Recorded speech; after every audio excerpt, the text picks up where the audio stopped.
அன்றைக்கு தமிழகத்தினுடைய முதலமைச்சராக இருந்தவர் எம்.ஜி. ராமச்சந்திரன் முதலமைச்சர்.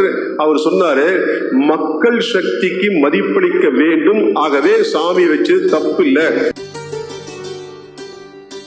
250 ஆண்டுகளுக்கு முன்னால ஏதோ ஒரு துரதிருஷ்டவசமான சூழ்நிலை காரணமாக அபிராமி அம்மன் கீழே வந்துட்டா.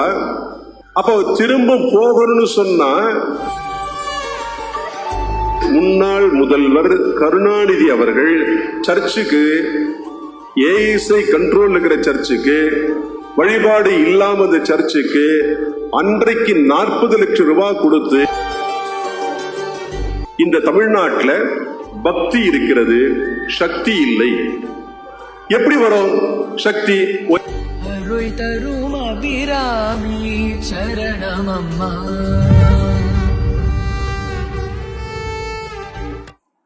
இந்த மேடையில அபிராமி இருக்காங்க. அவ இருக்க வேண்டிய இடம் மலை மேல. ஆனா இன்னைக்கு இந்த மேடைக்கு வந்திருக்கிறார். காரணம் என்ன? இந்த அபிராமி, மலை மேல இருந்த அபிராமி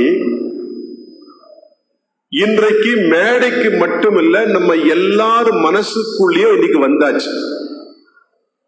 அதனால தான் நாமெல்லாம் இவ்வளவு பேர் இங்க சேர்ந்து இருக்கிறோம், வெளியே உட்கார்ந்து இருக்கோம். நம்ம மனசுக்குள்ள வந்த அபிராமிய நாமெல்லாம் சேர்ந்து முயற்சி பண்ணணும்னு சொன்னா ரொம்ப சீக்கிரமாக மலை மேல கொண்டு போய் அவளை உட்கார வைப்போம். ஏன்? அபிராமியை இந்த உலகத்துக்கு அறிமுகப்படுத்தியவர் அபிராமி ஆண்டாண்டு காலமாக இருந்தாலும் கூட, அபிராமியை தமிழ்நாட்டுக்கு அறிமுகப்படுத்தியவர் யாரு? அபிராமி பட்டர்.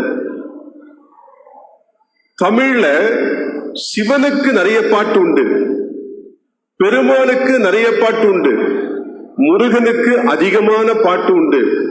ஆனால் தமிழ்ல துரதிருஷ்டவசமாக அம்பாளை பத்தி, சக்தியை பத்தி பாட்டுகள் அவ்வளவாக இல்லாத இருந்த ஒரு காலகட்டத்தில் சாதாரண மக்களுக்கு புரியக்கூடிய வகையில முதலாக இன்றைக்கு வரைக்கும் மிக அற்புதமாக அம்மனுக்காக பாட்டு எழுதியவர் நம்முடைய அபிராமி பட்டர். அவர் தான் அபிராமி நதி பாண்டார். அபிராமி பத்தி பல பாட்டு பாடியிருக்காரு. நம்முடைய சுவாமிஜி பேசும்போது 2 பேருமே அபிராமி அந்த அதே கோடிட்டு காமிச்சாங்க. அபிராமி பாடக்கூடிய ஒரு பாட்டு 16 வகையான செல்வங்களை பட்டியலிட்டு சுவாமிஜி சொன்னார். ஆனால் நாம செய்ய வேண்டிய ஒரு முக்கியமான விஷயத்தை அபிராமி பட்டர் அன்றைக்கே சொல்லிவிட்டார். கலையாத கல்வியும் ஆரம்பிச்சு 16 விதமான செல்வங்கள் உங்களுக்கு தேவை பட்டியல் சொல்லிட்டு கடைசியாக ஒரு வார்த்தை சொன்னாரு, 16 செல்வங்கள் மட்டும் இருந்தால் போதாது, தொண்டரோடு சேர்ந்து செய்யணும்.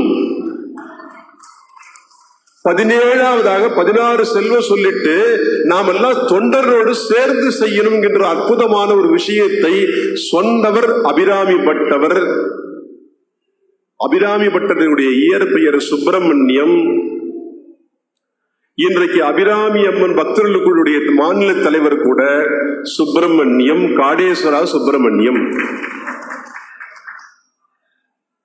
காரணம், அன்றைக்கு அபிராமி பட்டர் சொல்லியிருக்காரு, செல்வங்கள் இருக்கலாம், ஆனா என்றைக்குமே தொண்டரோடு சேர்ந்து இருக்கணும், மக்கள் சக்தி இருக்கணும்.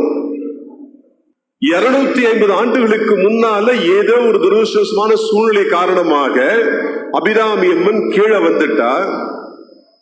அப்ப திரும்ப போகணும்னு சொன்னா இந்த 250 வருஷத்துல வெவ்வேறு விதமான முயற்சிகள் தொடர்ந்து நமக்கு முன்னால வாழ்ந்த பல முன்னோர்கள் செய்திருக்கிறாங்க. அவர்கள் அத்தனைவே பாராட்டுக்குரியவர்கள், யாருமே விட்டுற முடியாது. அப்பவே முயற்சி பண்ணாங்க, 40 வருஷத்துக்குள்ள முயற்சி பண்ணாங்க, 10 வருஷத்துக்குள்ள முயற்சி பண்ணாங்க. ஒவ்வொருத்தரும் பாராட்டக்கூடிய செயலை செய்தவர்கள்.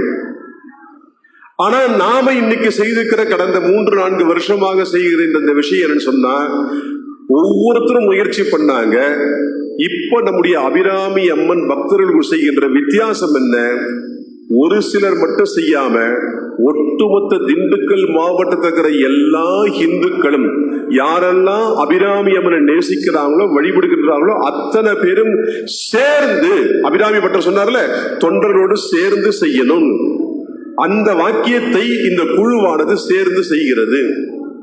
அதுக்காக தான் இப்படி ஒரு நிகழ்ச்சி நடத்திருக்காங்க. நாம செய்ய வேண்டிய விஷயம் என்ன? சுவாமிஜி அழகா சொன்னார், ஒவ்வொருத்தரும் அபிராமி பத்தி நம்ம பேசணும், நம்ம குழந்தைக்கு அபிராமி பேர் வைக்கணும். இது சாத்தியமா? சாத்தியம். 3 உதாரணங்கள் சுவாமிஜி சொன்னார். நான் கொஞ்சம் விவரிச்சு சொல்றேன். நடக்குமா? நடக்கும். 400 ஆண்டுகளாக தமிழகத்துல வேலூர் ஜலகண்டேஸ்வரர் கோவில் இருந்தது.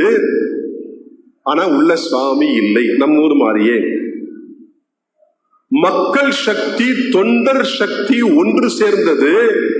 அவங்க எல்லாம் சேர்ந்து அந்த கோவில்ல ஜலகண்டேஸ்வரர் வச்சாங்க.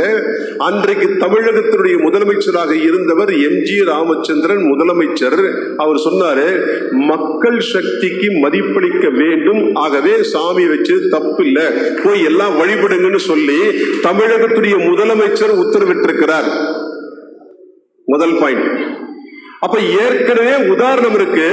மக்கள் திரண்டாங்கன்னா, மக்கள் ஒன்று சேர்ந்தாங்கன்னா முதலமைச்சர் உத்தரவு கொடுப்பாரு சாமி வைக்கிறதுக்கு. முதல் பாயிண்ட்.